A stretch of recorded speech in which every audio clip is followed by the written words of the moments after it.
জয়পুরহাট থেকে যুক্ত হচ্ছেন সহকর্মী মোয়াজ্জেম হোসেন। মোয়াজ্জেম, মোট 5 জনকে পুষিনের চেষ্টা করা হয়েছে বলে আমরা যেমনটি খবরে জানছিলাম। কখন থেকে এই চেষ্টা চলেছে এবং এই মুহূর্তে সেখানকার পরিস্থিতি কি?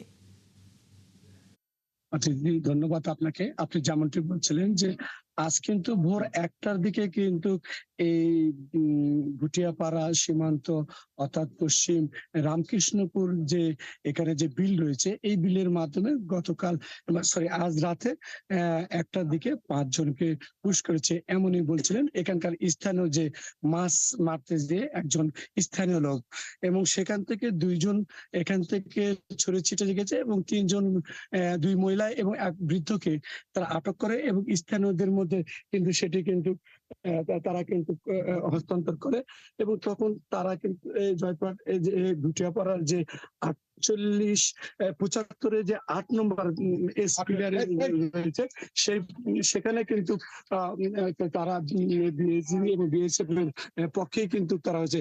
এই যে আপনি দেখছেন, এই যে আমরা কলার বাগানতে দেখতেছি, ঠিক আমরা কিন্তু একেবারে সীমান্ততেই রয়েছি এবং সীমান্ত থেকে এই কলার বাগানের ফাঁক দিয়ে কিন্তু দেখা যাচ্ছে যে যারা এই ৩ জন ২ মহিলা এবং এক বৃদ্ধকে কিন্তু রাখা হয়েছে।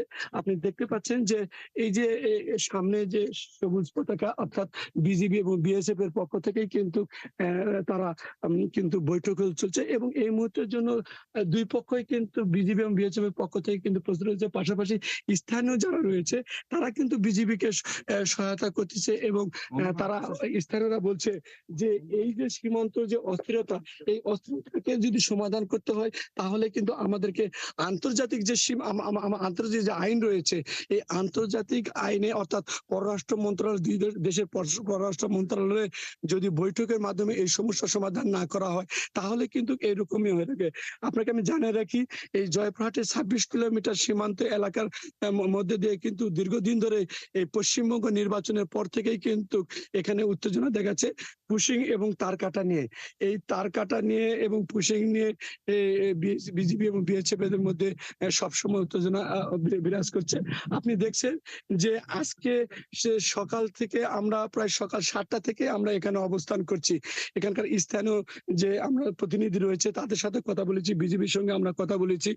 তারা যেটি বলছেন যে এইটি মোয়াজ্জেম হোসেন, আপনার কাছ থেকে আমরা জেনে নিচ্ছিলাম সীমান্তের খবর। দর্শক, জয়পুরহাট সীমান্তের খবর নিয়ে যুক্ত ছিলেন আমাদের সহকর্মী।